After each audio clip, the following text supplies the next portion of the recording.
ये स्वर्गीय शिक्षा है। ये यहाँ का स्टैंडर्ड नहीं है, ये स्वर्ग का स्टैंडर्ड है। ठीक है, मेरे को देखो ध्यान से। और इस स्टैंडर्ड को, इस शिक्षा को यदि कोई भी व्यक्ति पालन करेगा तो परमेश्वर उसके स्टैंडर्ड को ही बदल देगा। सच्चाई को समझना ध्यान से, खाली आमीन बोल के छोड़ना नहीं, उसकी सामर्थ को समझना। ये स्वभाव, ये वचन, ये शिक्षा इस दुनिया की नहीं है, ये परमेश्वर के राज्य की शिक्षा है। इसको पालन करने वालों को परमेश्वर नीचे से ऊंचाई की ओर उठाएगा और उठाने के बाद ऊपर ही रखेगा, नीचे नहीं आने देगा। इसलिए इसको ऐसे ही ना जाने दें, इसको बड़े ध्यान से समझ के पालन करना है हर एक व्यक्ति को, मुझे भी, आपको भी। तो मेरे साथ पढ़ेंगे, परंतु मैं तुम सुनने वालों से कहता हूं, अपने शत्रुओं से प्रेम रखो। इसका मतलब क्या है? हमारा कोई शत्रु है ही नहीं, है ना। परमेश्वर का वचन हमें समझने में बुद्धि दे। परमेश्वर कह रहे हैं अपने शत्रुओं से प्यार करो। साधारण शब्दों में बोले तो परमेश्वर यही कह रहे हैं, तुम्हारा कोई शत्रु इस धरती पर होना ही नहीं चाहिए। हम सबका एक ही शत्रु है, उसका नाम है, अरे आप सब जानते क्या उसको? शैतान। कोई मनुष्य हमारा शत्रु इस धरती पर नहीं होना चाहिए। बहुत ध्यान से समझना और इसको अपनी ज़िंदगी से जोड़ के भी देखना। खाली सुन के हाँ हम सब जानते, वो उससे फ़ायदा नहीं है। अपने जीवन में इस वचन को जोड़ के भी देखें। क्या आज भी हमारे बहुत सारे शत्रु हैं? मेरा वो शत्रु, मेरा ये शत्रु। हमारा एक ही शत्रु है, उसका नाम शैतान है। परमेश्वर का वचन कहता है हमारा युद्ध भी एक ही से है, लड़ाई एक ही से है, वो है शैतान। हमारा मल युद्ध मनुष्यों से नहीं है, अशुद्ध आत्माओं से, दुष्ट आत्माओं से। तो प्रभु के राज्य के लोगों को ये समझ में आना है, हर एक व्यक्ति को, चाहे वो व्यक्ति हमें अपना शत्रु भी समझता है तो भी उनसे प्रेम करो, शत्रुओं से भी प्रेम करे। और लिखा है जो तुमसे बैर करे उनका भला करो। बोलो, जो तुमसे बैर करे उसके साथ भलाई करो। तो एक बात और ध्यान से समझे, यदि आपसे कोई भी व्यक्ति बैर करता है तो उसका कारण एक ही है। कारण क्या है पता है? कारण यही है कि आपको परमेश्वर आशीष कर रहा है। क्योंकि कोई निचले पिछले गिरे हुए परेशान दुखी से कोई बैर नहीं करता, कोई उससे परेशानी भी नहीं है। कोई दारू पी के पड़ा रहेगा, कोई परेशान ज़्यादा नहीं होता। कौन कौन बैर करने जाएगा उससे? जो कोई झुग्गी में रह रहा है, कौन बैर करने जाएगा उससे? इस पे किसी भी साइकिल भी नहीं है, कौन बैर करेगा उससे?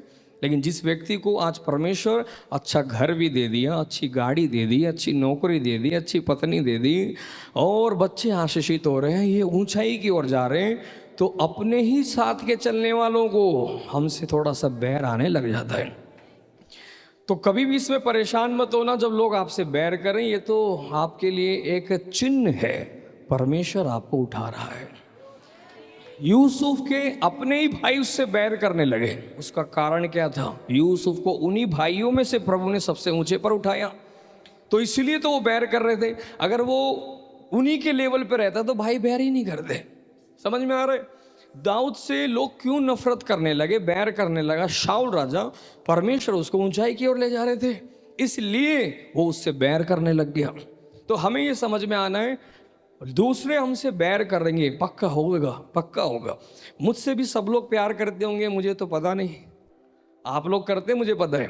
लेकिन जितने जो मेरे साथ के लेवल के होंगे ना, उन्हें मुझे देख देख के कुछ कुछ होता होगा, ये बंदा आगे निकल गया, ये व्यक्ति आगे निकल गया, इसका चर्च में परमेश्वर अद्भुत कर रहा है। तो बहुत सारे लोगों को पता नहीं, आपको मैं सच बोल रहा हूँ, हलचल तो होती ही होगी। ये भी स्वाभाविक है। समझ में आ रहे? एक ही परिवार में 2-3 बच्चे हैं, एक उन्हीं परिवार का बहुत ऊंचे पे चला गया, अपने ही भाई से लोग बैर करने लग जाते हैं क्योंकि अपने साथ का भाई आशीषित हो गया है। तो ये नॉर्मल, इस संसार में हम जीते हैं तो ये सब कुछ होता है। लेकिन परमेश्वर हमें क्या सिखा रहे हैं? कोई तुमसे बैर करे, तुम बैर मत करना, तुम उनके साथ भलाई करना। ये पता कैसे चलेगा लोग तुमसे बैर करते हैं? जिस व्यक्ति के बारे में आप कभी तारीफ करो, वो भाई कितना अच्छा हो गया, देखो कितनी अच्छी नौकरी लग गई, कितना घर अच्छा हो गया उनका, तो वो सुनना पसंद नहीं करेगा। चल ऐसे थोड़ी अच्छा हो गया, ये सब बोलने की बात है, ये तो वैसे हुए हैं, ये तो वैसे हुए हैं, इनको तो उसने मदद करी, उसने मदद करी। वो सुन नहीं पाएंगे आपकी तारीफ को, उनको परेशानी होती है। ये चिन्ह, वो व्यक्ति उससे बैर है, कहीं ना कहीं छिपा हुआ अंदर एक बैर है। मेरी बात समझ में तो आ रही है आपको? तो कभी भी आप किसी की तारीफ करते हो और अगला व्यक्ति उसको स्वीकार ना करके एकदम मुंह बना लेता है, तो उसके प्रति कुछ लेके बैर बैठा हुआ है।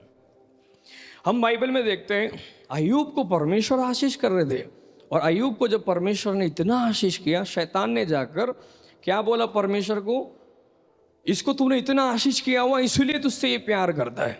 परमेश्वर ने बोला नहीं, वो मुझसे प्यार करता है। तो वो अलग अलग टॉपिक बता रहा है, वो इसलिए प्यार करता है, इसलिए प्यार। शैतान खुश नहीं था उसको देखकर, परमेश्वर उसको बहुत ऊंचाई पे लेके गया। हालेलुया।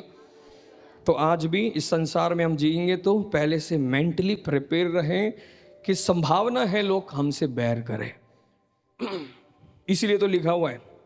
लेकिन तुम्हें क्या करना चाहिए उस समय में जब पता चल जाएगा, तो मुंह बना के नहीं बैठना, और वो उनसे हम बात नहीं करेंगे, वो तो ऐसे मुझसे बैर करते हैं। आप उनके साथ भलाई करो। मौका मिलेगा ना, जब कभी भी वो परेशान है उनकी मदद के लिए जाओ, उनके बच्चों के लिए कुछ गिफ्ट लेके चले जाओ। कभी भी वो दुख में है, परेशानी में है, उनको उनके साथ खड़े हो जाओ। बाइबल कहती है ऐसा करके तू उसके सिर के ऊपर अंगारे डालेगा। तुम बैर करके मत बैठ जाना मुंह बना के, क्योंकि तुम्हारा परमेश्वर तुम्हें ऊंचाई में लेके जा रहा है। अगर तुम्हारे मन में भी उनके प्रति कुछ ले लिए तो तुम उन्हीं के लेवल पे आ जाओगे, तुम ऊंचाई पे जाने के लिए बुलाए गए हो। आमीन।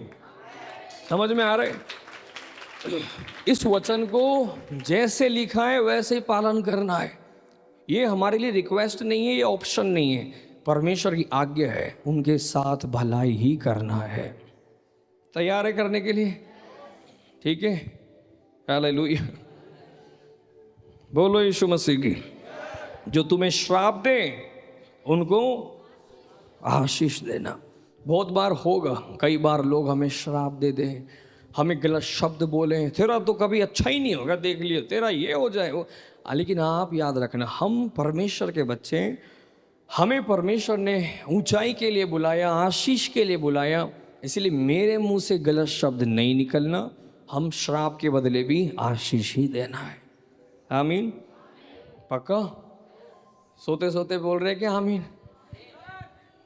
आशीष देना है।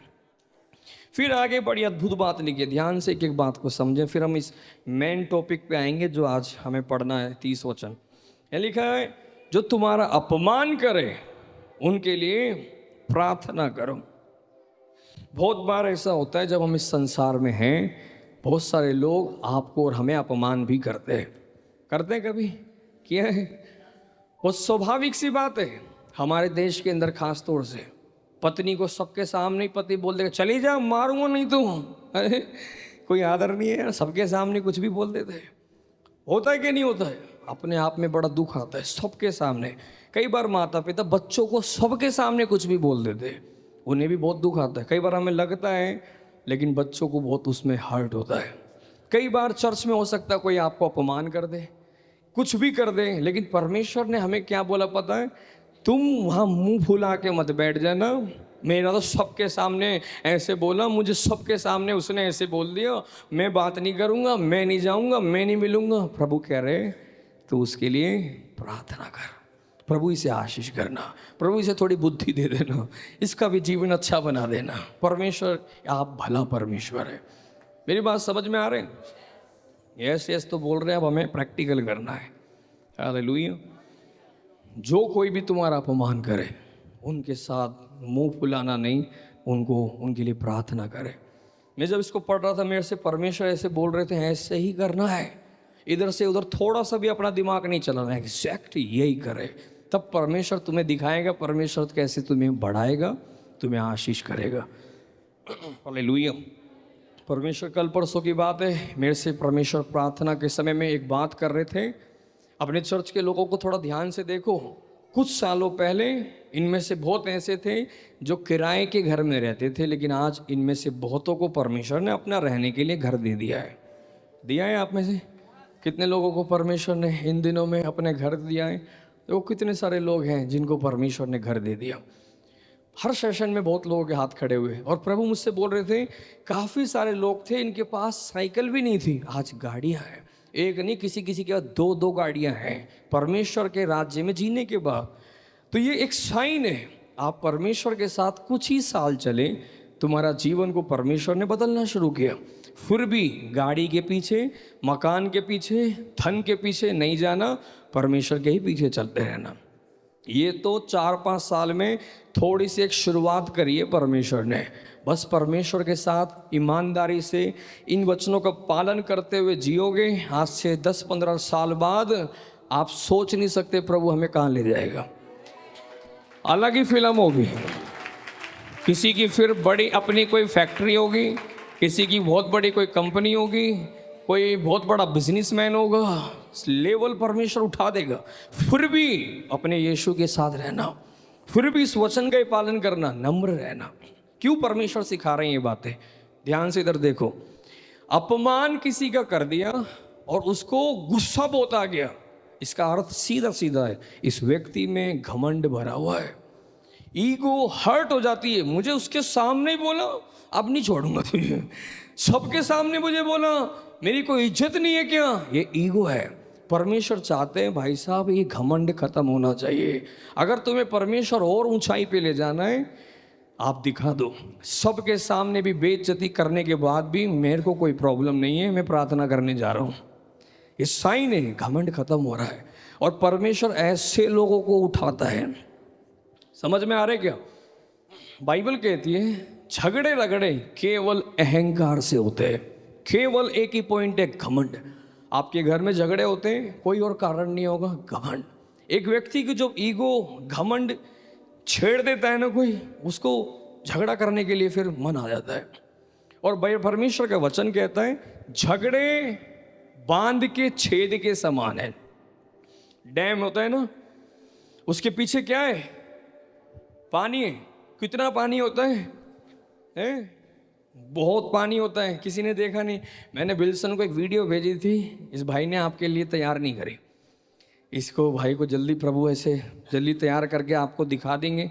मैं पिछले दिनों एक डैम में था, डैम के बाहर ही खड़ा हुआ था गुजरात में, यही दिखाने की मुझे वहाँ पर एक विचार आया, यार ये डैम है, इसके पीछे इतना पानी है, इतना पानी है, और अगर उसमें बाइबल कहते हैं एक डैम में छेद हो जाए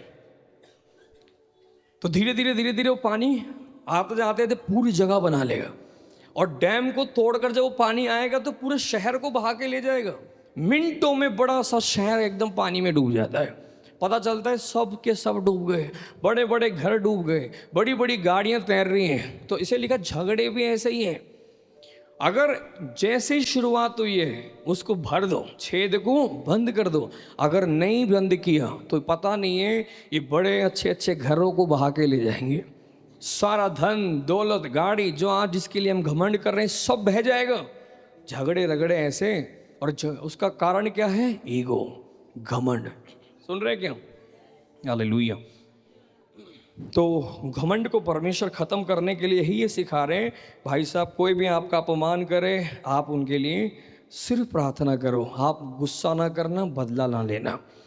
आगे हम पढ़ते हैं जब परमेश्वर के वचन में भी। और एक बात याद रखना, यदि आप प्रार्थना करेंगे तो परमेश्वर थोड़े दिन के बाद कुछ और फिल्म बना देगा। अपमान करने वालों के बीच में परमेश्वर आपको आदर दिलवाएगा, ये पक्का ही होगा। आप अगर खुद से लड़ने चले जाओगे तो आप खत्म हो जाओगे। जो कुछ है घर में जीवन में सब अशांति हो जाएगी। लेकिन आप पीछे हट के प्रार्थना करेंगे, प्रभु ऐसा माहौल बना देगा, आपको वहाँ पे आदर पक्का मिलेगा। ये परमेश्वर के वचन है। आगे लिखा है जो तेरे गाल पर थप्पड़ मारे उसकी और दूसरा भी फेर दे। इसका मतलब क्या है? पीटते रहें सबसे आप भी यही सोचेंगे क्या करें, सबसे पिटाई खाते रहें। इसका अर्थ सिंपल शब्दों में बोलूँ तो ये है, कभी किसी से बदला लेने के लिए मत जाना। सरल भाषा में यही परमेश्वर कह रहे हैं, कोई तुमसे लड़ाई करने के लिए आए, मार पीट करने के लिए आए, तुम उनसे बदला वापस ना लेना। तो मैंने अभी आपको बोला, अगर आप बदला लेने जाओगे, ले इस पे मार, अब मैं तुझे मारूंगा, तो प्रभु बोलेंगे अब तो हिसाब हो गया ना बराबर, तुमने कर लिया। लेकिन आप पीछे हट जाएंगे, नहीं तो परमेश्वर बीच में आएंगे, अब मैं ले लेता हूँ बदला। कैसे बदला लेना है परमेश्वर को पता है। बाइबल कहती बदला लेना परमेश्वर का काम है। अगर आप अपने आप में हीरोपंती दिखाओगे, मैं भी कम नहीं, मेरा पापा ये, मेरा दादा ये, मेरा भाई ये, दिखा दूंगा ये दिखा, प्रभु बोलेंगे कुछ नहीं होगा, तुम सब खत्म हो जाओगे, बर्बाद हो जाओगे। लेकिन जब परमेश्वर अपने तरीके से काम करता है, आप भी सेफ हैं और काम भी जो होना है वो हो ही जाएगा। समझ में आ रहे? कभी किसी से बदला लेने के लिए ना जाओ और ना बदले की भाव ना रखो। हालेलुया, बोलो यीशु मसीह के। प्रभु का वचन बहुत अच्छा है। और आगे लिखा है, यदि तेरी दोहर छीन ले, उसको कुर्ता लेने से भी मत रोकियो। देखो परमेश्वर की शिक्षा है, यदि कोई जबरदस्ती तेरी कुछ चीज छीन रहा है, हो सकता है आपका घर हो, प्रॉपर्टी हो, कुछ और भी चीज हो सकती है, जबरदस्ती छीन रहा है, मेरा है, खेस कर रहा है, ये कर रहा है, वो परमेश्वर कह रहे उसको रोक मत, इतना छीना झपटी करने मत दे, उसको वैसे ही दे दे। कितनी कठिन बात है। सुन रहे मेरी बात? ध्यान से मेरे को देखो, ये सब बातें स्वर्ग की है। मैं आपको क्या समझाना चाहता हूँ, अगर हम ऐसे बन जाएंगे ना, इस धरती के सबसे आशीषित लोग हैं हम लोग। अभी भी हम संसार की चीज़ों के पीछे ही भाग रहे हैं ना। इसलिए तो मैंने पिछले संडे बोला था, परमेश्वर ने एक धनवान को क्या बोला था? मूर्ख। धन जीवन में समझदारी नहीं है, समझदारी यही है, इन चीज़ों के पीछे ना चलो, परमेश्वर के पीछे चलना है। आमीन। कोई छीनने के लिए आया, बोल दो ऐसे ही ले जाओ, छीना झपटी की जरूरत नहीं है, ऐसे दे दो। कुछ लोग कहते हैं तुम मसीह बन गए, तुम चर्च में चले गए, धर्म परिवर्तन कर लिया। उन्हें ऐसा लगता है बहुत। पहली बात तो ये सब बातें झूठ है, लेकिन फिर भी एक सच्चाई ये है कि मसीह में आना और मसीह में जीना उस संसार में जीने से बहुत ज़्यादा कठिन बात है। आसान बात नहीं है। आसान है कि ये सारी बातें? क्षमा मांगो। अरे ये क्या बोल रहे परमेश्वर, हमने तो अपने किसी से भी आज तक क्षमा नहीं मांगी। प्रभु क्या सिखाते हैं? क्षमा मांग, क्षमा कर, शत्रुओं से भी प्यार कर, बैरियों को तू बैर ना कर, अपमान करने वालों के लिए प्रार्थना कर। हालेलुया। और यहाँ देख रहे कोई छीन रहा है कुछ चीज, रोक मत, ले जाने दे, छीन ले। कोई घर पे कब्जा कर रहा है, कर लो, कोई दिक्कत नहीं है। हम आपसे लड़ने नहीं आ रहे। ये सब बातें जितना हम सुन रहे कठिन है, इसलिए लिखा हुआ है सकरा है वो मार्ग, कठिन है वो रास्ता जो स्वर्ग की ओर जा रहा है, आसान है वो रास्ता, छोड़ा है वो मार्ग जो नाश की ओर, नरक की ओर जा रहा है। लड़ लो, झगड़ लो, माफ ना करो, कुछ भी, ये सब करना कठिन बात है क्या? ऐसे ही जी रही है दुनिया। पवित्रताई में जीना, मसीह में जीने का मतलब पाप छोड़ना है, बुराई छोड़ना है, धन का लोभ छोड़ना है, हम सब दुनिया की लोभ लालच छोड़ना है। ये है असली मसीह जीवन। तो जो लोग कहते तुम मसीह में चले गए, तो बोल देना भाई साहब इतना आसान नहीं है मसीह जीवन। इस दुनिया के जीवन से बहुत कठिन है ये जीवन, लेकिन ये ही जीवन एक व्यक्ति को स्वर्ग तक लेके जाएगा। हर व्यक्ति नहीं जाएगा, इसलिए छोटा है वो रास्ता, कठिन है वो रास्ता जो हमें परमेश्वर के पास एक दिन लेके जाएगा। हालेलुया। अब आगे हम आ गए 30 वचन में, और आगे लिखा जो कोई तुझसे मांगे, बोलो जो कोई तुझसे मांगे, क्या कर? रिक्वेस्ट नहीं कर रहे परमेश्वर, देख लियो मन है तो दे। परमेश्वर का वचन है, आज्ञा है। परमेश्वर डिक्लेयर कर रहे तुम्हें ऐसे जीना ही है। अगर आप कहते हो मैं मसीह में हूं, मैं भी, तो ये है मसीह जीवन। आप मसीह में हैं बोलने के बाद हम में से कोई भी आज भी दुनिया की तरीके से चलते हैं तो हम नहीं बोल सकते हम मसीह में हैं। मसीह जीवन यही है। हालेलुया। तो जो कोई भी, कई बार कुछ लोग भिखारी भी होते, कुछ लोग गरीब भी होते, कुछ लोग सच में ज़रूरतमंद होते। सिर्फ अपने अपने लोगों के लिए नहीं लिखा हुआ, रिश्तेदार, पड़ोसी, भाई बंधु लिखा, जो कोई भी तुमसे मांगे उसको देना है। आमीन। लेकिन ये ध्यान रखना वो किस लिए मांग रहा है। अगर कोई दारू पीने के लिए मांग रहा है तो नहीं देना, कोई गलत काम के लिए मांग रहा है तो नहीं देना, लेकिन सच में कोई ज़रूरतमंद है तो दे। परमेश्वर बोल रहे हैं दे दो। आमीन। और जो तेरी वस्तु छीने उससे, देखो छीन के ले गया, परमेश्वर के ले जाने दे, उससे मांगने के लिए पीछे। क्या बात है, सुन रहे क्या? आसान लग रहा है क्या? हालेलुया। तुम्हारा कोई पैसा पर्स छीन के ले गया, प्रभु क्या कह रहे हैं? ले जाने दे, उससे मांगिए मत, ले पर्स दे दे, ले चले जाओ। क्या खतरनाक बात है। प्रैक्टिकल मसीह जीवन यही है। कोई मोबाइल छीन के ले गया, प्रभु कह रहे ले जाने दे, और मांगने भी मत जाइयो, बोल ले चला ले, मोबाइल चला ले। परमेश्वर क्या सिखाना चाहते पता है? तू इन चीजों के पीछे मत भागो, करने दो। लेकिन जो छीन रहा है उसको तो जीवन खराब हो जाएगा, लेकिन तुम्हें तुम्हारा परमेश्वर इससे भी उत्तम चीजों से आशीष करेगा। हमारा जीवन इन चीजों के वजह से आशीषित नहीं है, परमेश्वर के कारण है। 2014 या 13 की बात है, इसी वचन ने हमें बहुत आशीष किया। जब हमने एक घर खरीदा था दिल्ली के अंदर, वो एक डीलर ने हमें धोखे से किसी और का घर हमें बेच दिया, और जब वहाँ रहने लगे, उस समय प्रभु में नहीं आए थे, तो ओरिजिनल पार्टी आ गई कि ये घर हमारा है। हमारे लिए बड़ी प्रॉब्लम हो गई, हम तो कांप गए, यार ये क्या बोल रहे, यही तो घर बचा था हमारे पास, और हर दिन भी लड़ने के लिए आ जाए। उस समय हम भी प्रभु में नहीं थे, हम भी खड़े हुए थे, हमारा परिवार नहीं, हम खाली नहीं करेंगे, हमें डर था हम कहाँ जाएंगे। कई बार पुलिस आई, कई बार लड़ाई झगड़े हुए, कई बार हाथापाई हुई, कई बार ऐसे ऐसे काम होते थे। वो लोग पैसे वाले भी थे जिनका जो कब्जा था, वो लोग पॉलिटिशियंस भी थे, वो कई बार नेताओं को ले आते थे, कभी धमकाने के लिए आते थे, बहुत कुछ ऐसे चल रहा था।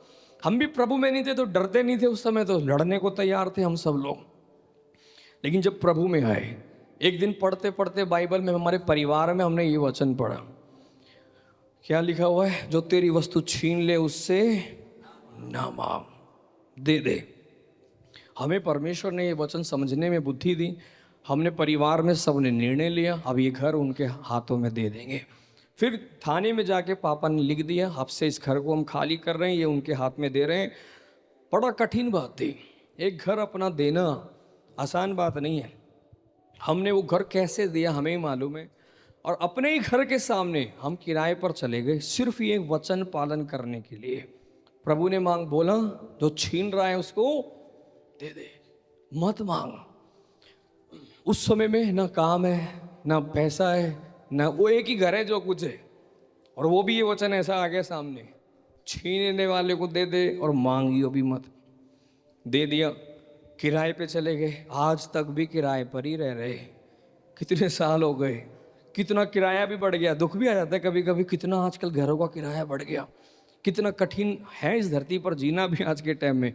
लेकिन हम इतने साल के बाद हम अपने परिवार को देखते हैं। उस समय में तीनों कुंवारे थे, बहुत सारी फाइनेंशियली प्रॉब्लम थी, लेकिन आज 12-13 साल के बाद हम परिवार को देखो, हम सब लोग कितने आशीषित हो चुके हैं। आज सिर्फ घर ही नहीं है, लेकिन हमारे पास किसी चीज़ की और कमी भी नहीं है। हजारों लोग प्रभु ने हमें दे दिए। वो घर को लेके कहाँ पे इंसान चाटता रहेगा क्या? कई बार घर काम नहीं आएगा, लोग काम आते, रिश्ते काम आते। आज परमेश्वर ने इतने लोग हमें दे दिए, सुन रहे क्या? तीनों बहन भाइयों की अच्छी जगह में शादी हो गई, तीनों के बच्चे हो गए, तीनों प्रभु की सेवकाई में आगे बढ़ रहे। समझ में आ रहे? हमारे माता पिता के लिए, हमारे लिए इससे आशीष की बात और कुछ नहीं है। कुछ लोगों को घर ही सब कुछ लगता है, घर है तो सब कुछ है, पैसा है तो सब कुछ है। वो सब कुछ नहीं है, प्रभु का वचन पालन करके जिएंगे उसमें ही सब कुछ है। हालेलुया। आपसे भी मैं कहना चाहता हूँ, आपके भी कोई प्रॉपर्टी, कोई चीज, कोई जबरदस्ती छीना झपटी कर रहा है, दे देना। एक दिन प्रभु आपको इतना देगा, आप और मैं बहुत आशीषित होंगे। जिस व्यक्ति ने ऐसे चीज को छीना था, जो व्यक्ति मैंने बताया वो एक पॉलिटिशियंस भी था। वो लोग उसके पैर छूते थे, हमारे एरिया में वो आता था ना, लोग उसके पैर छूते थे, इतना आदर सम्मान उसको करते थे। कुछ ही साल, 1 साल के अंदर अंदर उनकी पत्नी को कैंसर हो गया। 15 लाख से भी ज़्यादा पैसों का खर्च कैंसर की बीमारी से इलाज में लग गया। फिर भी उसकी पत्नी थोड़े दिन बाद खत्म हो गई, परिवार खत्म हो गया। कुछ भी ना वो घर काम आया ना पैसा काम आया, जीवन खराब हो गया। तो इसीलिए वचन में लिखा हुआ, इधर है क्या? हालेलुया। आंख खोल के बोलो यीशु मसीह की। कुछ भाई बहन आंख बंद कर लेते हैं, आंख खोल के सुनना चाहिए। मैं बड़े धीरे धीरे से समझा रहा हूँ, ये वचन पालन करना जरूरी है। इसीलिए वचन में लिखा हुआ, अगर जो ऐसे काम कर रहा है कुछ सालों के बाद वो खत्म ही, परमेश्वर आपको उनकी जायदाद से बहुत अच्छा दे देगा, जो भी देना है। लेकिन हमें सुधरने की जरूरत है। हालेलुया। नीति वचन की किताब 3 अध्याय 28 वचन जल्दी से पढ़ेंगे। वहां पर परमेश्वर के वचन में क्या लिखा हुआ, जल्दी जल्दी कुछ वचन देखेंगे। नीति वचन 3 अध्याय 28 वचन मिल गया। और वचन में लिखा हुआ है, यदि तेरे पास देने को कुछ है तो क्या करना चाहिए? सब बोलो, यदि तेरे पास देने को कुछ हो। अब यहां पर एक बात और हमें सीखना जरूरी है। पिछले वचन में हमने पढ़ा, यदि कोई तेरे पास मांगने के लिए आए तो मना नहीं करना, देना है, तुझे दे, उसको दे। लेकिन एक चीज परमेश्वर का वचन ये क्लियर करता है, यदि तेरे पास देने को कुछ है, इसका मतलब आपसे आकर कोई पैसे मांगने के लिए आ गया कि भाई सौरभ 10,000 रुपये चाहिए। आपको वचन याद आए, प्रभु ने बोला है देना है, लेकिन आपके पास है ही नहीं, तो आप किसी दूसरे से उधार मांग के मत देना। जो तेरे पास है उसे दे दे, लेकिन किसी से मांग के मत देना। ये बहुत ध्यान से समझ लेना, क्योंकि किसी को आप उधार दोगे ना, पक्का है वो बंदा जल्दी से लौटाने वाला नहीं है। क्योंकि उधार लेने में बड़ा मजा आता है, देने में लोगों को मन तो बिल्कुल भी नहीं करेगा। और इसी कारण से लोगों से लड़ाइयाँ होती हैं, झगड़े होते हैं, रिश्ते खराब हो जाते हैं। इसलिए किसी को भी देते हैं ये समझ के याद रख के देना कि ये व्यक्ति शायद वापस ना लौटाए या तो लेट देगा। इसलिए सोच के देंगे तो फ्री रहोगे, नहीं तो आपके दिल को वो चीज़ें परेशान करती रहेगी। तेरा नहीं है, इतने दिन हो गए, बोला था अगले महीने दूंगा, ये बातें आपको डिस्टर्ब करेगी। और परमेश्वर का वचन भी कहता है, जो यदि तेरे पास देने को कुछ हो तो अपने पड़ोसी से ये ना कहना कि जा कल फिर आना, कल मैं तुझे दूंगा। ऐसे कभी नहीं, यदि है तो आज ही दे के भेजना है। हमारा ये एक जीवन ऐसा बन जाए, प्रैक्टिकल लाइफ हमें ऐसे जीना है। 11 अध्याय उसका 24 वचन को पढ़ेंगे जल्दी से। नीति वचन 11 अध्याय 24 वचन मिल गया। हिंदी में लिखा हुआ है, क्या लिखा हुआ है? ऐसे हैं जो छितरा देते हैं तो भी उनकी बढ़ती ही होती है। आमीन।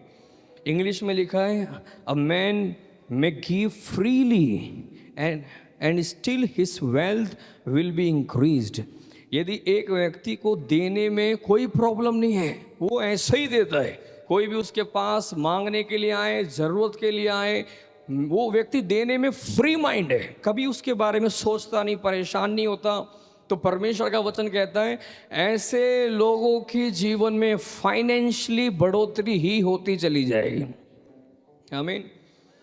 ये सीख लेना, फाइनेंशियल एरिया कभी भी आप प्रार्थना कराने से नहीं बढ़ेगा। इस वचन को पालन करना है।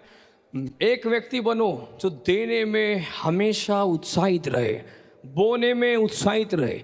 कोई भी आए फ्रीली आप दे दो, मत सोचना, क्योंकि ये वचन कह रहा है, परमेश्वर का वचन, ऐसे लोगों के जीवन में बढ़ोतरी ही होती जाएगी। और आगे लिखा, ऐसे भी हैं जो यथार्थ से कम देते हैं और इससे उनकी पढ़ो घटती ही होती चली जाएगी। ऐसे भी हैं दशवांश देने के लिए बोलते तो कभी कभी वो भी नहीं देते, कभी कभी 5वांश देते, कभी दूसरा, हे प्रभु क्षमा कर। ऐसे भी हैं जो अपना कम से कम जायज है वो भी नहीं परमेश्वर के लिए देते, या किसी के 10,000 देने तो वो भी नहीं दे रहा, 8 ही दे के भाई माफ करियो। ऐसे भी है, सुन रहे क्या? कभी भी अपने जीवन में बढ़ोतरी नहीं देख पाएंगे। हालेलुया। एक सच्चाई में बोल रहा हूं, यदि आपने किसी से कभी कर्जा लिया है, 10,000 लिए तो 11,000 दे देना, लेकिन 8 मत देना। आपके जीवन में फाइनेंशियली एरिया में हमेशा एक रुकावट बनी रहेगी वो चीज़। हमेशा किसी का उधार लेकर भूल ही गए, आप दे ही नहीं रहे हो, आप भी सोच रहे वो भी भूल गया हम भी भूल जाए। कभी भी ऐसे नहीं होने देना। आपके जीवन में याद है तो जरूर दे के आओ, घर पे जाके दे के आओ। आपका आर्थिक क्षेत्र वो बढ़ने नहीं देगा, वो एक चीज ऐसी है। इसलिए वचन कहता है जिसका कम से कम जायज है उसकी दे दो, बढ़ती ही होगी, नहीं देने वालों के जीवन में घटती ही रहेगी। कितना ही कमाएगा 10 साल बाद भी एक घटती ही रहेगी। समझ में आ रहा है क्या? हमारे ऊपर भी बड़ा कर्जा था प्रभु में आने से पहले, लोन लिए, किस्तें दी कई साल, लेकिन एक एक व्यक्ति का ढूंढ ढूंढ के हमने पैसा दे दिया। कुछ तो ऐसे थे जिन्होंने मुझे बोला था कि आप वापस ही मत देना, उन्हें भी जबरदस्ती वापस दिया। वो ले भी नहीं रहे कि नहीं नहीं हमने अपनी अपनी खुशी से मदद किया था, उन्हें भी मैंने जाके वापस किया, धीरे धीरे किया, लेकिन एक एक के लिख के रखे थे भाई साहब किसी का भूलना नहीं है, देना है। क्योंकि इस रीति से जब हम जिएंगे फाइनेंशियली, आर्थिक क्षेत्र में परमेश्वर की आशीषें बढ़ती चली जाएगी। और एक कुछ लोग ऐसे होते हैं जानबूझ के भूलते हैं किसी के देना। आप दे के भूल जाओ, किसी का लिया है तो उसे जरूर देना है। अरे कुछ लोग बोलो ठीक है आमीन। कुछ लोग मुस्कुरा रहे हैं, बोल रहे कि आज हमारे बारे में क्यों प्रचार कर दिया आपने। धीरे धीरे मुस्कुरा रहे। मैं आपसे नहीं बोल रहे, तो वचन है मेरे से हम सबके लिए। इसको जिसने सीख लिया वो इस धरती के आशीषित लोग बन जाएंगे। हालेलुया। पीढ़ियों में, जीवन में आशीषित होना है तो इसको सीखे। कम नहीं देना, बोलो ज्यादा देना है, ज्यादा देना है। प्रभु में आने के बाद हमें जो भी थोड़ा बहुत परमेश्वर ने आर्थिक क्षेत्र के लिए कुछ दिया, कितने साल पहले की बात है, 2015-16 की बात है, जब से लेके कभी भी मैंने दशवांश प्रभु के राज्य में नहीं दिया। प्रभु ने हमेशा एक मन ऐसा दिया प्रभु के लिए और अच्छा देना चाहिए। मैंने हमेशा बढ़ाते हुए दिया। और आज भी प्रभु के अनुग्रह से दशवांश, 15अंश, 20वांश भी नहीं, सबसे ज़्यादा मैं कोशिश करता हूँ। कोई अंश ही नहीं है हमारा। कितना भी परमेश्वर मदद करे, मैं बेस्ट से बेस्ट प्रभु के राज्य में देता हूँ, अपने लिए बचे ना बचे। लेकिन मैंने देखा है प्रभु ने हमें बहुत आशीष दिया, हमारी ज़रूरतों को परमेश्वर पूरा कर देते। हालेलुया। हमारे पास बहुत है इसलिए नहीं, परमेश्वर के लिए उदार एक मन होना सीखना है। दूसरों के लिए भी ऐसा होना चाहिए। हालेलुया। बहुत सारे बुजुर्ग माता पिता होते हैं, आप जवान हो चुके, हमारी शादियां हो गई हैं, तो बुजुर्ग लोगों के लिए ज़रूर ध्यान रखें। विधवाएं हैं उनका ध्यान रखें। जो भी आपसे छोटा मोटे भी हो सके, बेस्ट से बेस्ट उनके लिए बो देव। ऐसा करना बाइबल हमें सिखाती है। ऐसे करने वाला आर्थिक क्षेत्र में कभी कंगाल नहीं रहेगा। हालेलुया। बोलो यीशु मसीह की। हम भी मजबूरी है, अपने घर से यहाँ दूर रहते हैं, लेकिन मुझे हमेशा याद रहता है माता पिता घर पे हैं, उनके लिए कुछ देना चाहिए, उनकी मदद करनी चाहिए, उनको कुछ ना कुछ तो हमें करना चाहिए। और वो मांगते भी नहीं, लेकिन मैं अपनी खुशी से जब देता हूँ वो उधर से आशीष देते। मेरी मम्मी बोलती है हमें ऐसे ज़रूरत नहीं, लेकिन तेरा जो प्रेम उसमें जो देने में दिखाई देता, आदर माता पिता के लिए। मम्मी कई बार रो पड़ती है और खुशी से मेरे को आशीष करने लग जाती है। तो मुझे मालूम है हमारे जीवन में वो सब आशीषें आने लग जाएगी। लेकिन कभी कभी तो माता पिता दुखी होते हैं, कोई पूछना नहीं है, कोई देख रहा नहीं है, ये हमें इतनी ज़रूरत है, ये है वो है। सब कुछ स्वर्ग में परमेश्वर देखता है। हेवनली संतान, स्वर्गीय पिता की संतानें हम, हमें सब बातों में ऐसे बनने के लिए प्रभु सहायता करे। नीति वचन का 11 अध्याय का 25 वचन को भी पढ़ेंगे। वहाँ क्या लिखा हुआ है, मेरे साथ पढ़ेंगे। उदार प्राणी हष्ट पुष्ट हो जाता है। देखो कितना अच्छी बात है। उदार व्यक्ति, उदार का मतलब क्या होता है, किसी को पता है? उदार मतलब हमेशा देने में खुश रहते हैं, हेल्प करने में खुश रहते हैं। एक उदार इंग्लिश में क्या बोलते हैं उसको, इंग्लिश में है जेनरस पर्सन। ऐसे लिखा हुआ, वो व्यक्ति हमेशा हष्ट पुष्ट रहेगा। कितनी अच्छी बात है। पता है कुछ लोग धन को प्यार करते, किसी को देना नहीं चाहते, कहीं बोना नहीं चाहते, किसी की मदद करना नहीं चाहते, अपना कब्जा करने की कोशिश करते हैं तो भाई साहब कहीं और निकल जाता है। किधर निकल जाता है? बीमारियों में जाएगा, घूम के ट्रांसफर होके कहीं और निकलना शुरू हो जाता है। शरीर ऐसे लोग जो धन से इतना लगाव है, कभी देना नहीं चाहते, उदार नहीं है, उनके शरीरों में हमेशा रोग मिलेंगे आपको। और लेके घूम रहे होते हैं बीमारियां, इधर जा रहे हैं उधर जा रहे हैं, उस डॉक्टर से मिलना है, इससे फीस की फीस, सब जगह निकल रहा है। लेकिन उदार मनुष्य तो हष्ट-पुष्ट रहते हैं। हालेलुया। कितना अच्छा है, डॉक्टरों से अच्छा किसी और को देना चाहिए, प्रभु के राज्य में देना चाहिए, किसी विधवा को देना चाहिए, किसी बुजुर्ग को देना चाहिए, किसी भाई की हेल्प करनी चाहिए, उनसे तो अच्छा है। हालेलुया। अरे सुन रहे क्या? मैंने पिछले संडे भी बोला था, लालच कितनी खतरनाक चीज है, अपने घराने के ऊपर दुख लेके आती है। एक इंसान धन का लोभी, संपत्ति का लोभी बन जाएगा, पूरी पीढ़ियां श्रापित हो जाती है। हम इन चीजों का लालच नहीं करना है, दे दो। हालेलुया। अरे कोई तो बोलो दे दो। आपके भाई के पास जमीन नहीं है, आपके पास ज्यादा है तो उसको थोड़ी दे दो। कहाँ पास्टर मनी नहीं है तो क्या बात कर रहे हो? देखो आपको परमेश्वर कितना आशीष देगा। मैंने एक कहानी पढ़ी, एक राजा दानी था, देने वाला था, बहुत लोगों को देता था। एक किसान ने जब वो देखा, राजा कितना अच्छा है, दूसरों को देता है, मदद करता है, उसके पास थोड़ी ही जमीन थी लेकिन उसमें उसको बेचकर दूसरों की हेल्प करने लगा। उसको भी अच्छा लगने लगा, देने से कुछ अलग ही आनंद मिलता है। थोड़े समय के बाद परमेश्वर उसको और आशीष देने लगा, वो और देने लगा, प्रभु से आशीष देने लगा। कुछ सालों के बाद उस देश के अंदर राजा की टक्कर लेने वाला वो इंसान बन गया। राजा के जितना देने वाला परमेश्वर ने उसको बना दिया। जो लोग देने में फ्री माइंड है, उनके जीवन में बढ़ोतरी ही होती जाएगी, कभी भी वो नीचे नहीं जाएंगे, ऊंचे पर जाएंगे। ये परमेश्वर का भी वचन सिखाता है। हालेलुया। बोलो यीशु मसीह की। एक बार एक राजा बहुत दान देता था लोगों के लिए, मदद करता था लोगों की, और एक दिन उस एरिया के एक व्यक्ति को पता चला कि ये राजा सबकी मदद करता है। ये भी राजा के महल में गया, राजा के पास गया, मैं भी इससे कुछ लेके आता हूँ, मेरी बड़ी ज़रूरत है। ये राजा के पास गया तो इसने महल में जाके क्या देखा, राजा ने घुटने टेके हुए और राजा हाथ उठा के बोल रहा है, हे परमेश्वर मुझे और दे कि मैं लोगों को दे सकूं। वो राजा को देखने लगा, वो देख के वो वापस चला गया।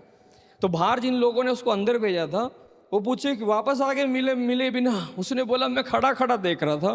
राजा तो बोल रहा है परमेश्वर मुझे और दे। जो राजा खुद परमेश्वर से मांग रहा है, मैं उसी से ही मांग लूंगा जाके, इससे क्या मांगना फिर।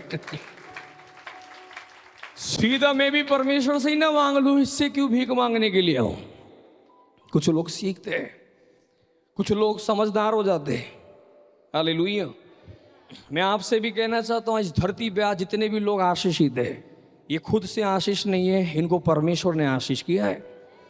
जिसके पास आज जो धन है, दौलत है, गाड़ी है, बंगला है, सब याद रखें, हर एक को परमेश्वर के दिए बिना कुछ भी उनके पास नहीं है। हालेलुया। मैं उपवास प्रार्थना में समझा रहा था, कुछ एक होते हैं संसाधन, कुछ होते हैं स्रोत। संसाधन और स्रोत दोनों में डिफरेंस है, दोनों एक ही बातें नहीं है। समझ में आ रहे? संसाधन क्या है? आप नौकरी करते हैं वहां से पैसा मिल जाता है। संसाधन क्या है? आप बिजनेस करते हैं वहां से पैसा मिल जाता है।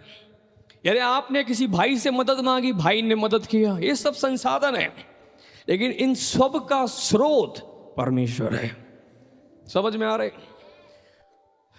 जैसे उदाहरण के लिए एक पेड़ है, पेड़ के अंदर फल आते हैं, फल संसाधन है, उनका स्रोत पेड़ है। समझ में आ रहे? पेड़ है, कुछ लोग फल तोड़ा और लेके घूम रहे हैं, बस फल मिल गया बहुत चले जाए, तो कितने दिन तक खाएगा वो फल? खा के खत्म हो जाएगा थोड़े दिन के बाद। लेकिन उस पेड़ के साथ रहेगा, फल खाता ही रहेगा, फल खाता ही रहेगा। मेरी बात समझ में आ रहे? वैसे ही कुछ लोगों को नौकरी मिल गई तो नौकरी के पीछे खुशी खुशी चला गया, अब बस दिख ही नहीं रहा, किधर है नौकरी, नौकरी, टाइम नहीं है। किसी को बिजनेस सही हो गया तो बिजनेस के पीछे चला गया, अब टाइम नहीं है। ये सब संसाधन है, थोड़े दिन के बाद कभी भी खत्म हो सकते हैं, लेकिन आपको और मुझे स्रोत के साथ रहना चाहिए। हालेलुया। वो हमेशा सप्लाई भेजता रहेगा और नए नए द्वार खोलता रहेगा। हालेलुया। आज कोई आपका पड़ोसी, कोई रिश्तेदार आपकी मदद के लिए खड़ा हुआ है ना, वो इसलिए नहीं क्योंकि आप इसके योग्य हैं। याद रखना, वो श्रोता है आपके साथ, इसलिए कोई आपकी मदद के लिए आ रहा है। परमेश्वर कभी किसी को आपके लिए खड़ा करता रहेगा। हालेलुया। लेकिन आप परमेश्वर को भूल जाए, मेरा भाई बड़ी मदद करता है, इसकी सुननी पड़ेगी ना, मेरा मालिक मेरी मदद करता है, मालिक की सुननी पड़ेगी ना, ये नहीं कर रहे, वो करवा रहा है इनसे तुम्हारे लिए।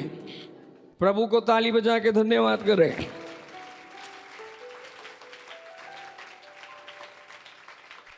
हालेलुया। बोलो यीशु मसीह की। कभी नहीं जाना नौकरियों के पीछे ज्यादा, ना बिजनेसों के पीछे, ना लोगों के पीछे। श्रोते के साथ जुड़े रहो, बेहतर रहेगा, हमेशा सप्लाई चलती रहेगी। नीति वचन 19 अध्याय 17 वचन जल्दी से पढ़ेंगे। 19 का 17 मिल गया? देखो वहां पर क्या लिखा है, सब लोग पढ़ेंगे। जो कंगाल पर अनुग्रह करता है वह यहोवा को उधार देता है, और वह इसे अपने इस काम का प्रतिफल पाएगा। आमीन। अब देखो यह कंगाल मतलब एक गरीब इंसान, निर्धन व्यक्ति, जिसके पास धन नहीं है। अब परमेश्वर का वचन कह रहा है, यदि तुम उसको मदद कर रहे हो तो याद रखो, तुम उसके लिए नहीं, तुम परमेश्वर को उधार दे रहे हो। परमेश्वर को दे नहीं रहे, लिखा उधार दे रहे हो। और बाइबल में लिखा हो, परमेश्वर कभी किसी का कर्जदार नहीं रहता। परमेश्वर एक व्यक्ति को कई गुना बढ़ाकर उसका प्रतिफल दे देगा। इसलिए सीखो ये वचन, कोई निर्धन दिखे जाओ उसकी मदद करो। ऐसा है क्या इधर? हालेलुया। हम पे है ही नहीं, हम कहां से मदद करें? तो कभी भी नहीं आएगा तुम्हारे पास। जो है उसमें से मदद करें, अपने घटी में मदद करें, जब परमेश्वर उसे बढ़ोतरी में लेके जाएगा। हालेलुया। बड़ा सुंदर वचन है, परमेश्वर उसका प्रतिफल तुम्हें देगा। किसी भी निर्धन को आप दे के भूल जाना, परमेश्वर आपको ब्याज समेत वापस लौटाएगा। उससे मांगने के लिए मत जाना। आपने देखा है बहुत सारे गरीब लोग लोन लेते हैं, है ना? आजकल ब्याज पे देने वाले बहुत सारे फाइनेंसर बैठे हुए, बैंक बैठे हुए। किस लिए बैठे हैं वो सब लोग? लेने के लिए। हमारे देश के अंदर जहां तक मेरा अंदाजा सही है तो 90% लोग कर्जे में है कि नहीं? सब कर्जे में। मैं हाथ नहीं उठवाना चाहता इधर किसी का। कितने लोगों के ऊपर लोन चल रहे हैं, घर के लोन, बैंक के लोन, ये लोन, वो लोन। है कि मेरी बात सही है कि नहीं है? सबके सबको कर्जे में फंसाया हुआ है। आज जो लोग सोचते हैं मेरा घर है, उसका नहीं है, वो बैंक का है वो घर असलियत में। जो लोग सोचते हैं गाड़ी उसकी, वो गाड़ी भी उसकी नहीं, बैंक की है। समझ में आ रहे? सब कुछ एक इंसान का कर्ज में है, और वो सब इसलिए है, वो उन गरीबों से लेते रहते हैं, चूसते रहते हैं। कई 20-20%, 30-30% ब्याज ले रहे हैं। ना तो वो आशीषित होंगे, ना उनकी पीढ़ियां आशीषित होगी। लेकिन आप आशीषित होना चाहते हैं तो हमें कुछ सीखना है। हम किसी गरीब को देखने के बाद मदद करने के समय में भूल जाना, कोई ब्याज भी नहीं लेना, कोई वापस भी नहीं लेना। कुछ लोगों को अच्छा नहीं लग रही है सारी बातें, लग रहा है मुझे बिल्कुल साइलेंट माहौल हो गया। मदद करने का मतलब है भूल जाओ। हालेलुया। मैं कह रहा हूँ अपने बच्चों को भी सिखाओ, इन सबको सिखाओ। इसको ज़रूरत है दे दे, उसको मदद चाहिए दे दे। 50 रुपये आज बच्चों को सिखा दो, दे दो। इनका सोच में आ जाए देना, हमारा एक व्यवहार बन जाए। सोच बदल जाए, लेने से अच्छा है देना। नीति वचन 21 अध्याय 26 वचन को पढ़ेंगे।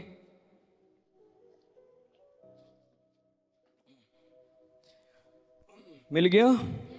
वहां क्या लिखा हुआ है? सब लोग पढ़ेंगे। कोई ऐसा है जो दिन भर लालसाई किया करता है, परंतु धर्मी लगातार दान करता रहता है। आमीन। बहुत सारे लोग हैं जो लालसाएं बहुत करते हैं, मेरा भी ऐसा घर हो, मेरी भी ऐसी गाड़ी हो। लालसा कर करके मर जाएगा जब तक देना नहीं सीखेगा। और ऐसे लालची कभी किसी को देना पसंद नहीं करते। लेकिन परमेश्वर का वचन कहता है दुष्ट की लालसाएं नष्ट हो जाएगी, दुष्ट की लालसाएं व्यर्थ है। लेकिन परमेश्वर के लोग ऐसे एक व्यक्ति बनना है, लालसा नहीं करो ये मिल जाए वो मिल जाए, जो है दे दो, लगातार देने वाला एक इंसान बन जाए। आमीन। धर्मी कैसे देता है? कुछ दिन दिया, अब मेरा मन नहीं है, वो नहीं है, हमारा स्वभाव है वो। जैसे रोटी खाते हैं, जैसे नहाते हैं, जैसे जैसे हम कुछ भी करते हैं, वैसे ही हमारा एक स्वभाव है देना। हमारा जीवन का हिस्सा बनना है। परमेश्वर का स्वभाव है देना। बाइबल कहती है परमेश्वर ने जगत से ऐसा प्रेम किया, उसने अपना बेटा भी दे दिया। सो देने वाला परमेश्वर है।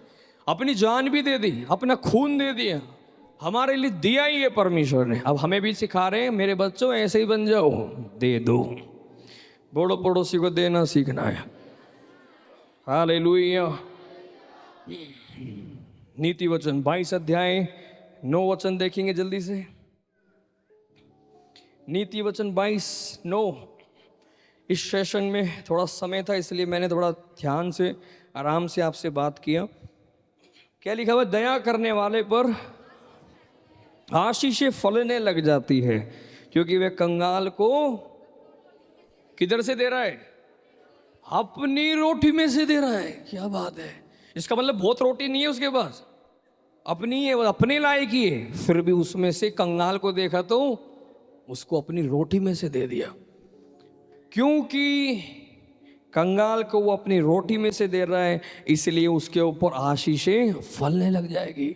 ये सब सीक्रेट है वचन के। इधर है कि मेरे को देखो ध्यान से, ये सीखो, लाइन में मत लगे करो, प्रार्थना कर दो बड़े कर्जे में। भाई साहब ये सीखो, यही बदलेगा जीवन को। कभी भी आर्थिक जीवन प्रार्थनाओं से नहीं सुधरेंगे, ये बोने से देने से ही बदलेगा। हालेलुया।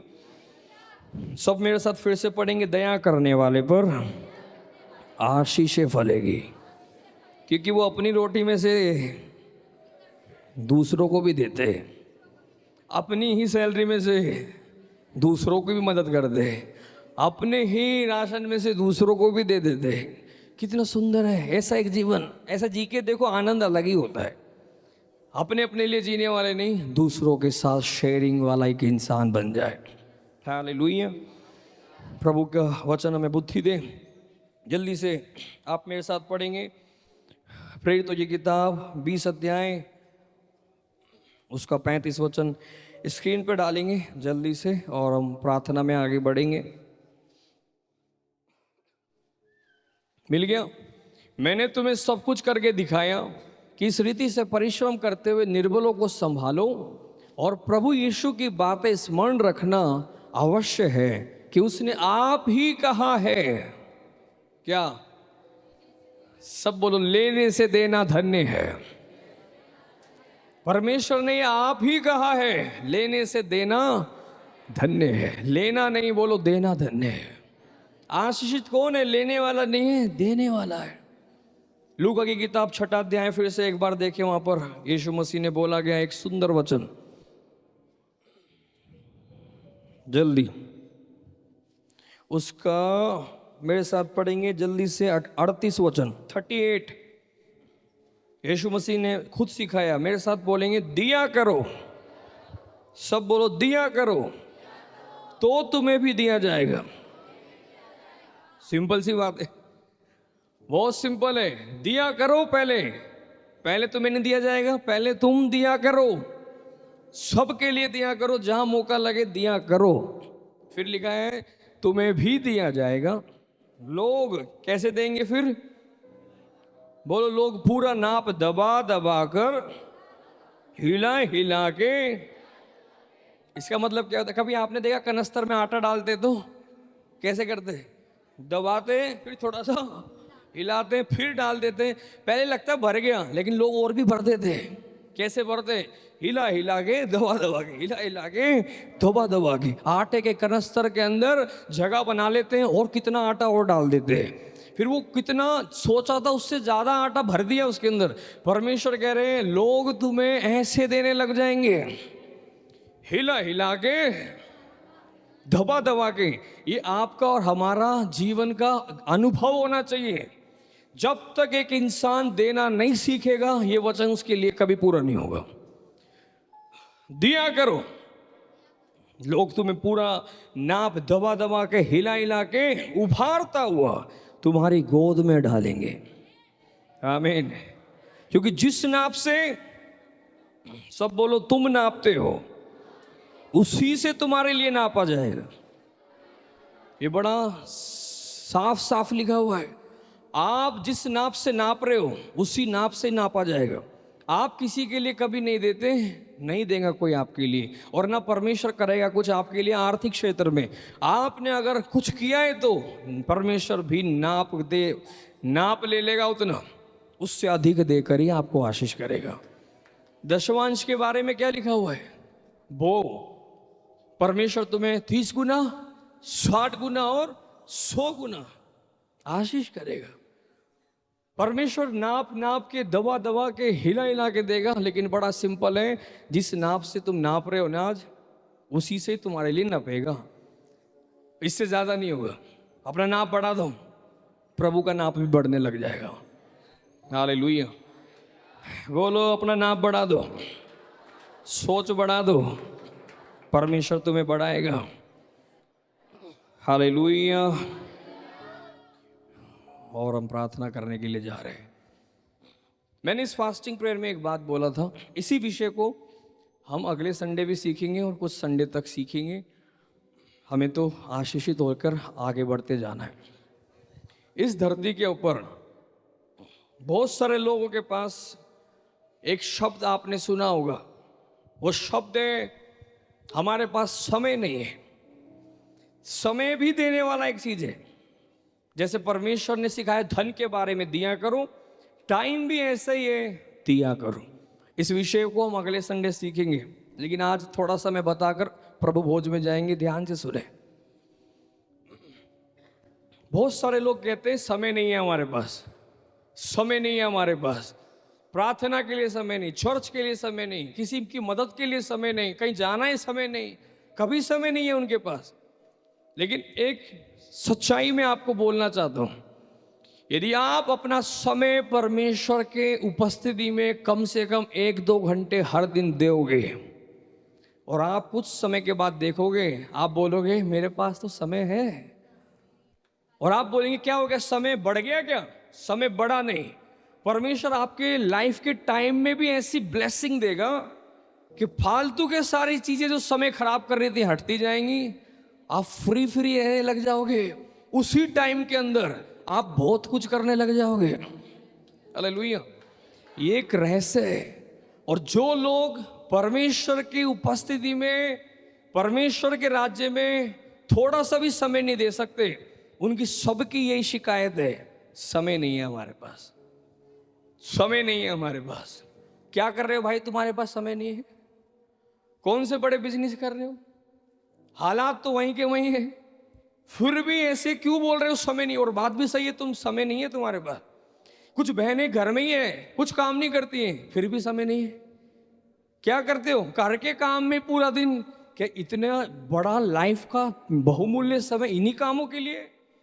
लेकिन मैं आप बहनों को एक रहस्य बोल रहा हूं, आप हर दिन कम से कम 1 घंटे या 2 घंटे परमेश्वर की उपस्थिति में प्रभु को दो, और आपका समय को परमेश्वर इतना आशीष करेगा, आप घर संभालने के साथ साथ और बहुत कुछ करने लग जाओगे।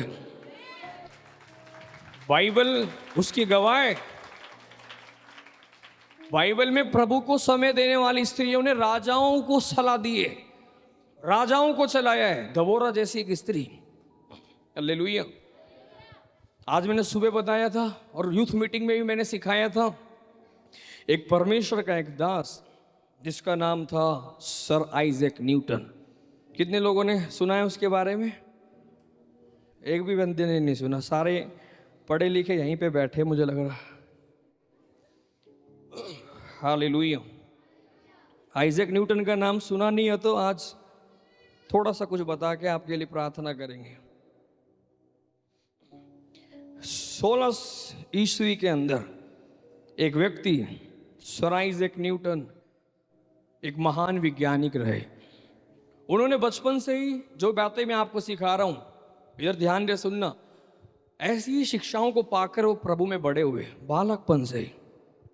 और उन्होंने सीख लिया हर दिन परमेश्वर के साथ समय बिताना, बाइबल पढ़ना, प्रभु को समय देना। कुछ सालों के बाद उनका जीवन को परमेश्वर ने आशीष किया। आइजैक न्यूटन ऐसे बताते हैं, मैंने अपनी जिंदगी का अधिकतर समय बाइबल अध्ययन करने में और प्रार्थना में समय अधिक बिताया। इसके तुलना में कि मैं जो धर्म विज्ञान की खोज करूं, यानी कि वो बोल रहे तुलना करो तो मैंने विज्ञान की खोज कम करी है, मैंने दुनिया के अलग अलग चीज़ों में कम काम किया है, मैंने जीवन का अधिकतर समय परमेश्वर की उपस्थिति में, प्रार्थना में और इस वचन का अध्ययन करने में बिताया है। और वो व्यक्ति ने बहुत कम समय दुनिया को दिया, ज़्यादा समय परमेश्वर के लिए दिया। वो व्यक्ति इस दुनिया का महान वैज्ञानिकों में से एक बन गया। उस व्यक्ति ने गुरुत्वाकर्षण बल की खोज करी, मैथमेटिक्स वो लेके आया, फिजिक्स वो लेके आया, साइंस वो लेके आया, और कितने सारे किताबें उसने लिखी, कितनी सारी टेक्नोलॉजी वो लेकर आया। सुन रहे क्या? और वो कौन व्यक्ति कह रहा पता है कि मैंने जब अधिकतर जीवन का समय प्रभु यीशु के चरणों में बिताया, समय मिला तो मैंने ये आविष्कार किए। अबे तेरे पास इतना समय, थोड़े से समय में तूने ऐसे काम कर दिए जो लोग आज भी नहीं समझ पा रहे। आज भी हमारे बच्चों को फिजिक्स समझ में नहीं आती है, जो पढ़ रहे होंगे फिजिक्स, इतनी आसान नहीं है फिजिक्स समझना। आज भी ज्योग्राफी इनको समझ में नहीं आती, साइंस समझ में नहीं आता, मैथमेटिक्स बोलते हैं ऊपर से जा रही है। और जिस व्यक्ति ने ये सब बनाया उसके लिए ये खेल था। उसने बोला जब समय निकला तो जब मैंने इनकी खोज कर ली, हालेलुया, मेरा ज़्यादा से ज़्यादा समय मैंने यीशु की उपस्थिति में बिताया। क्या पावरफुल बात है वो, इधर है क्या? और जो बच्चे या जो भाई बहन आज कुछ भी नहीं कर पा रहे और फिर भी इतने बिजी हैं, ये वही है जो परमेश्वर के साथ समय नहीं देते। एक व्यक्ति एक ही जिंदगी में बहुत कुछ बड़े बड़े काम कर सकता है यदि वो परमेश्वर को समय देने लग जाए तो। समझ में आ रहा है क्या? और एक व्यक्ति इस एक ही जिंदगी में कुछ भी नहीं कर पाएगा, अपना घर तक भी नहीं संभाल पाएगा यदि वो परमेश्वर को समय ना दे तो। बहुत डिफरेंस है। हालेलुया। एक लड़का जिसका नाम था माइल्स मेंड्रो, एक छोटे से गांव में जन्म पाया। उसको जब ये वचन के बारे में शिक्षा मिली, 9 बहन भाइयों में से एक था, उसने बाइबल पढ़ा, प्रार्थना में घंटों समय बिताया। परमेश्वर ने उसको इतनी विजडम दी, इतना ज्ञान दिया। इधर है क्या? मेरे को देखो ध्यान से। कुछ ही सालों के बाद दुनिया के बड़े बड़े 40 देशों का राष्ट्रपतियों का सलाहकार था वो लड़का। दुनिया के बड़े बड़े देश, अमेरिका जैसा देश, लंदन, ब्रिटेन, सारे देश बड़े बड़े, इन सब राष्ट्रपतियों का सलाहकार था माइल्स मेंड्रो। सुन रहे? देश देश के लोग अपनी सरकार की, पॉलिटिशियंस की एक मीटिंग रखते थे। राष्ट्रपति वहां बैठे, फाइनेंस मिनिस्टर वहां बैठे, बड़े बड़े मंत्री बैठे, और उस व्यक्ति को बुलाते थे, 1 घंटे के लिए आ जाओ, हमें शिक्षा देकर जाओ कि कैसे देश को चलाना है, कैसे देश की इकोनॉमी को बढ़ाना है। और वो जाकर 1 घंटे ही प्रचार करते थे सरकार को। कई लाखों डॉलर सरकारें उनको गिफ्ट में देती थी। समझ में आ रहे? उस व्यक्ति ने इतनी किताबें लिखी, उसने पूरे वर्ल्ड के सारे बड़े से बड़े बिजनेसमैन, आज जितने भी बिजनेसमैन आपको दिख रहे हैं ना, वर्ल्ड के टॉप के बिजनेसमैनों का सलाहकार माइल्स मेंड्रो था। सब बिजनेसमैन उनसे सलाह लेते थे कैसे बिजनेस चलाना है। सुन रहे? और माइल्स मेंड्रो ने बोला, मेरे अंदर इस सब कुछ जो भी मैं सिखाने जाता हूँ कहीं और से नहीं, प्रभु के चरणों में बैठ के इस बाइबल को पढ़ा, परमेश्वर ने मुझे जो सिखाया वही सिखा रहा हूं मैं। देशों की इकोनॉमी, बड़े बड़े बिजनेस, सब कुछ सिखाने के लिए इसी एक किताब में से गया सिखाने के लिए। और मुझे बहुत दुख होता है जब हमारे लोग ही तो बाइबल भी कहीं कहीं पढ़ी होती हैं चर्च के अंदर भी। मैंने कल भी इस बात के ऊपर बोला था, कई लोगों की बाइबल भी मैं देखता हूँ चर्च में इधर रखिए, उधर रखिए, बाहर रखिए, इधर रखिए। मैं सोचता हूँ क्या क्या आपको लगाव है परमेश्वर के वचन से? आपकी बाइबलें इधर उधर रखिए, घरों में जाओ तो इधर उधर रखिए। एक अच्छी जगह होनी चाहिए जहां आप इसको बड़े आदर सम्मान से रखें और इसको पढ़ें। सुन रहे? विजडम, ज्ञान, बुद्धि, सबका स्रोत परमेश्वर है। आपको भी ये समझ में आना चाहिए। हालेलुया। परमेश्वर आशीष करने वाला। एक ही लाइफ में उस व्यक्ति ने इतना धन कमाया, बाइबल पढ़ने से और प्रार्थना करने से इतना आशीष कमाई है कि वो देश खरीद सकता था, आइलैंड खरीद लिए थे, अपने जहाज थे। इन चीजों के पीछे नहीं गया। उसने बोला मैंने अपना अधिकतर समय माइल्स मेंड्रो ने प्रार्थना और वचन में बिताया। परमेश्वर इतना ज्ञान देता गया। विलियम कैरी इस इंडिया के लिए बहुत बड़ी ब्लेसिंग बने। एक व्यक्ति ने, इंग्लैंड की सरकार ने बोला हम 400 साल में जो नहीं कर पाते, शायद इस एक व्यक्ति ने 40 साल में कर दिया। आज आप देखते हैं भाप का इंजन, रेल के इंजन, और इस देश के अंदर प्रिंटिंग प्रेस और बहुत सारी टेक्नोलॉजी, सब कुछ लेकर आया एक व्यक्ति, विलियम कैरी। भारत के अंदर अच्छा एक कानून आया जो सती प्रथा को खत्म किया। बहुत बड़ा एक वकील भी थे वो, एक प्रभु के दास भी थे वो। 70 से अधिक भाषाओं में उन्होंने बाइबल को ट्रांसलेट कर दिया। आज जो बाइबल हमारे हाथ में पहुंच गई, बंगाली में, संस्कृत में, और कितनी भाषाएं उन्होंने सीखी और बाइबल ट्रांसलेट कर दी है। बंदा बाहर से आके हमारे देश की भाषा को 3 महीने में हर भाषा सीखता और ट्रांसलेट बाइबल को लिखता और प्रिंट करा कर, प्रिंटिंग प्रेस विलियम कैरी लाए थे बाइबल छापने के लिए और इस देश के अंदर वचन को पहुंचाने का काम किया। एक ही लाइफ में उसने इतने सारे काम कर दिए। पता है, उससे पूछोगे वो बताते, पता है विलियम कैरी, मैं परमेश्वर के चरणों में बहुत समय बिताया। वो बताते हैं दिन भर अगर मैं वकालत करता था, अलग अलग जगहों में सारी रात प्रार्थना में बैठता था, सोता नहीं था, और परमेश्वर मुझे बुद्धि और सामर्थ दे रहे थे इस देश के लिए काम करने के लिए। इधर है क्या? हमारे लोग आए थक के ऐसे पसर गए, सुबह तक आंख ही नहीं खुल रही। बर्डन जब समझ आ जाती है तो आपको पता है कहां पर समय देना है, क्या करना है, क्या नहीं करना है। हालेलुया, बोलो यीशु मसीह की। सर आइजैक न्यूटन ने बाइबल को इतना अध्ययन किया, इतना अध्ययन किया, और इतनी अच्छे से स्टडी करने के बाद उन्होंने बोला 2060 से पहले ये पृथ्वी खत्म नहीं होगी। उन्होंने ये भविष्यवाणी करी। उन्होंने अपने दिमाग से नहीं, बाइबल को इतना डीपली उन्होंने प्रकाशित वाक्य को इतना गहराई से पढ़ा था। उन्होंने ये बात बोली। लेकिन इसका मतलब ये फ्री ना हो जाना कि अब तो प्रभु आने बहुत दिन है, जब तक मस्ती मारे। क्या पता प्रभु कल भी आ जाए, परसों आ जाए, लेकिन आइजैक न्यूटन की भविष्यवाणी है कि 2060 से पहले ये पृथ्वी खत्म नहीं होगी, लेकिन इस पृथ्वी के अंतिम दिनों का बहुत सीमा के करीब हम लोग आ चुके हैं। कलेश बढ़ेंगे, महाकलेश बढ़ेंगे, कष्ट और बढ़ेगा, अकाल बढ़ेंगे, लड़ाइयाँ बढ़ेंगी, ये तेजी से बढ़ेगा। लेकिन इस परिस्थिति में लोग प्रभु के करीब आते जाएंगे। ये सब कुछ होगा इस धरती के ऊपर।